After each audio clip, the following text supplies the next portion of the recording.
16. Diz assim: em verdade lhes digo, quem não entra no curral das ovelhas pela porta, mas sobe por outro lugar, esse é ladrão e salteador. Aquele, porém, que entra pela porta, esse é o pastor das ovelhas. Para este o porteiro abre, as ovelhas ouvem a sua voz, ele chama as suas próprias ovelhas pelo nome e as conduz para fora. Depois de levar para fora todas as que lhe pertencem, vai na frente delas e elas o seguem, porque reconhecem a voz dele. Mas de modo nenhum seguirão o estranho. Pelo contrário, fugirão dele, porque não conhecem a voz dos estranhos. Jesus fez esta comparação, mas eles não compreenderam o sentido daquilo que ele falava. Então Jesus disse mais uma vez: em verdade lhes digo que eu sou a porta das ovelhas. Todos os que vieram antes de mim são ladrões e salteadores, mas as ovelhas não lhe deram ouvidos. Eu sou a porta. Se alguém entrar por mim, será salvo. Entrará, sairá e achará pastagem. O ladrão vem somente para roubar, matar e destruir. Eu vim para que tenham vida e a tenham em abundância. Eu sou o bom pastor. O bom pastor dá a vida pelas ovelhas. O mercenário, que não é pastor, a quem não pertencem as ovelhas, vê o lobo chegando, abandona as ovelhas e foge. Então o lobo as arrebata e dispersa. O mercenário foge porque é mercenário e não se importa com as ovelhas. Eu sou o bom pastor. Conheço as minhas ovelhas e elas me conhecem, assim como o Pai me conhece e eu conheço o Pai, e dou a minha vida pelas ovelhas. Ainda tenho outras ovelhas, não deste aprisco. Preciso trazer também estas. Elas ouvirão a minha voz e então haverá um só rebanho e um só pastor. Por isso o Pai me ama, porque eu dou a minha vida para recebê-la outra vez. Ninguém tira a minha vida. Pelo contrário, eu espontaneamente a dou. Tenho autoridade para entregá-la e também para reavê-la. Este mandato recebi de meu Pai. Por causa dessas palavras, houve nova divisão entre os judeus. Muitos deles diziam: ele tem demônio e enlouqueceu. Por que vocês ouvem o que ele diz? Outros diziam: este modo de falar não é de endemoniado.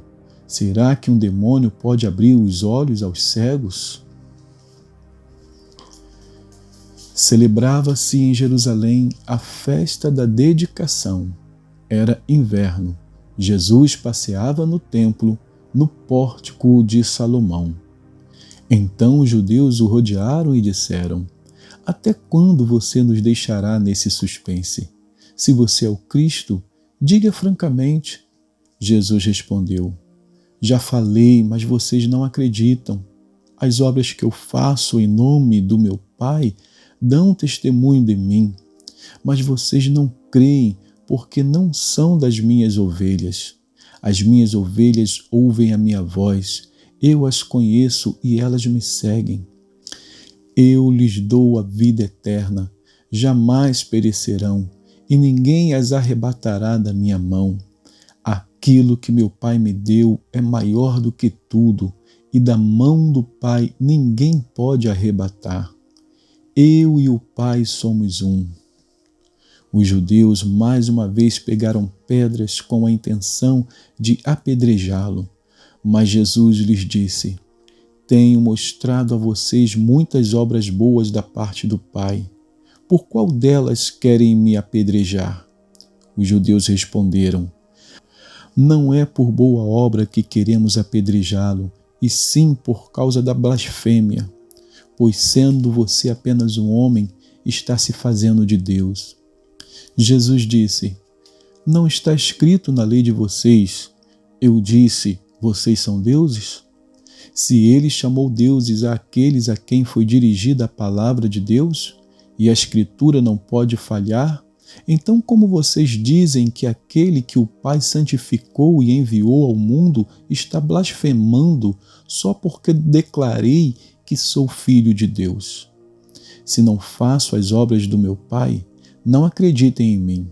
Mas se faço e vocês não creem em mim, creiam pelo menos nas obras, para que vocês possam saber e compreender que o Pai está em mim e que eu estou no Pai.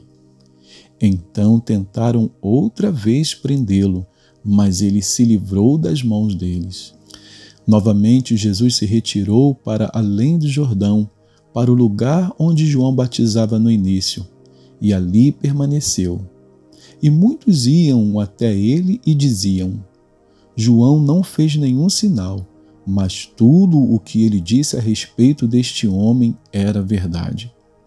E naquele lugar muitos creram nele. Vamos então a Hebreus, agora no capítulo 3. Diz assim: por isso, santos irmãos, vocês que são participantes da vocação celestial, considerem atentamente o apóstolo e sumo sacerdote da nossa confissão, Jesus, o qual é fiel àquele que o constituiu, como também Moisés foi fiel em toda a casa de Deus. No entanto, assim como aquele que edifica uma casa tem maior honra do que a casa em si, também Jesus tem sido considerado digno de maior glória do que Moisés. Pois toda casa é edificada por alguém, mas aquele que edificou todas as coisas é Deus. E Moisés foi fiel em toda a casa de Deus como servo para testemunho das coisas que haviam de ser anunciadas. Cristo, porém, como Filho, é fiel em sua casa.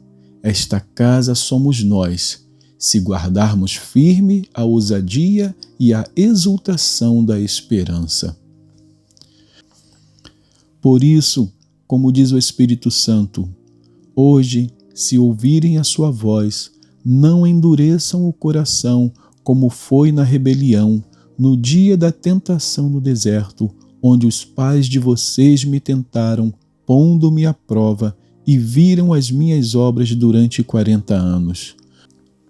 Por isso me indignei contra essa geração e disse: o coração deles sempre se afasta de mim, e eles não conheceram os meus caminhos. Assim jurei na minha ira: não entrarão no meu descanso. Tenham cuidado, irmãos, para que nenhum de vocês tenha um coração mau e descrente que se afaste do Deus vivo. Pelo contrário, animem uns aos outros todos os dias, durante o tempo que se chama hoje, a fim de que nenhum de vocês seja endurecido pelo engano do pecado. Porque temos nos tornado participantes de Cristo, se, de fato, guardarmos firme até o fim a confiança que desde o princípio tivemos. Como se diz, hoje, se ouvirem a sua voz, não endureçam o coração como foi na rebelião. E quem foram os que ouviram e, mesmo assim, se rebelaram? Não foram todos os que saíram do Egito por meio de Moisés? E contra quem Deus se indignou durante 40 anos? Não foi contra os que pecaram, cujos cadáveres caíram no deserto? E a quem jurou que não entrariam no seu descanso, senão aos que foram desobedientes? Assim, vemos que não puderam entrar por causa da incredulidade. Capítulo 4. Portanto, visto que nos foi deixada a promessa de entrar no descanso de Deus, tenhamos cuidado para não parecer que algum de vocês deixou de alcançá-la, porque também a nós foram anunciadas as boas novas, exatamente como aconteceu com eles. Mas a palavra que eles ouviram não lhes trouxe proveito, porque não foram unidos por meio da fé com aqueles que a ouviram. Nós, porém, que cremos, entramos no descanso, conforme Deus disse: assim jurei na minha ira, não entrarão no meu descanso. Ele disse isso mesmo que as obras já estivessem concluídas desde a fundação do mundo. Porque, em certo lugar, assim disse a respeito do sétimo dia: no sétimo dia, Deus descansou de todas as obras que tinha feito. E, novamente, no mesmo lugar, não entrarão no meu descanso. Visto, portanto, que resta entrarem alguns naquele descanso e que, por causa da desobediência, não entraram aqueles aos quais anteriormente foram anunciadas as boas novas, de novo determina certo dia, hoje, falando por Davi, muito tempo depois, segundo antes tinha sido declarado: hoje, se ouvirem a sua voz, não endureçam o coração. Ora, se Josué lhes tivesse dado descanso, não falaria posteriormente a respeito de outro dia. Portanto, resta um repouso sabático para o povo de Deus. Porque aquele que entrou no descanso de Deus, também ele mesmo descansou de suas obras, como Deus descansou das suas. Portanto, esforcemo-nos por entrar naquele descanso, a fim de que ninguém caia segundo aquele exemplo de desobediência. Porque a palavra de Deus é viva e eficaz, e mais cortante do que qualquer espada de 2 gumes, e penetra até o ponto de dividir alma e espírito, juntas e medulas, e é apta para julgar os pensamentos e propósitos do coração. E não há criatura que não seja manifesta na sua presença. Pelo contrário, todas as coisas estão descobertas e expostas aos olhos daquele a quem temos de prestar contas.